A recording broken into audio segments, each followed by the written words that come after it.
একজন 40, 45, 50 বছরের লোক, বহু বই পড়া, তার অত্যন্ত উগ্রভাবে তিনি আমি এই করি, আমি ওই করি, আমি সেই করি, তাকে আমি কর্তা বোধটা মিথ্যা কেন বোঝাবো? তাকে আগে আমি ওই করি, আমি এই করি, সেই করি বলিটা হওয়া দরকার তার, যে আমি পারি না, আমার দ্বারা এই করলে ওটা হচ্ছে না, আমি চেষ্টা করবো, হেরে যাচ্ছি, কেন হচ্ছে, তবে তাকে বলবো তুমি কর্তা কেন।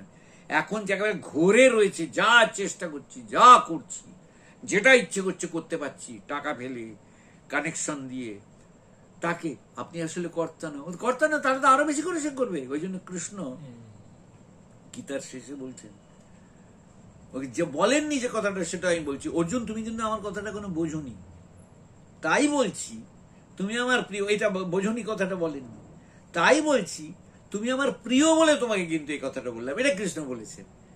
তাহলে ওটার সঙ্গে ওই কথাটা জুড়ে নিলে কিন্তু আটকায় না আর কথাটা, যে তুমি আমার প্রিয় বলে তোমায় বললাম, জানিয়ে দিলাম, এবার ওটা অ্যাপ্লাই করো।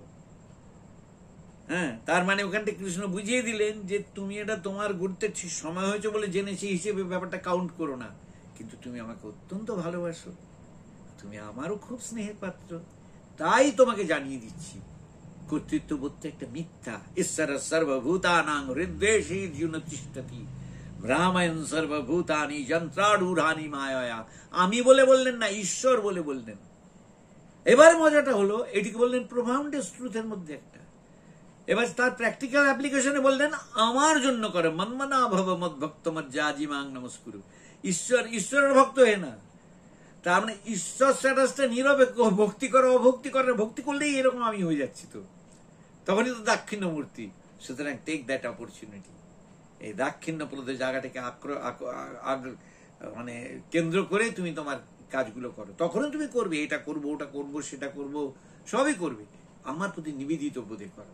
আমার প্রতি নিবেদিত বোধে মানে কৃষ্ণ ঠাকুরের প্রতি, কৃষ্ণের প্রতি নিবেদিত বোধে না, আত্মবোধের মৌলিক আত্মবোধ কি, সেটা সবার মধ্যে এক আমি আছি, এক আমির মধ্যে সবাই আছে, সবার মধ্যে এক আমি আছে।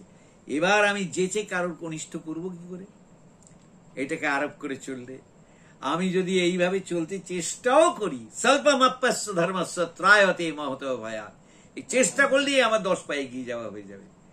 এই হলো এগোনো। আর যদি বলো জ্ঞান হয়ে যাও, তাতে এগোনো না, জাগরণ। তো জাগরণ আর এগোনো এক না।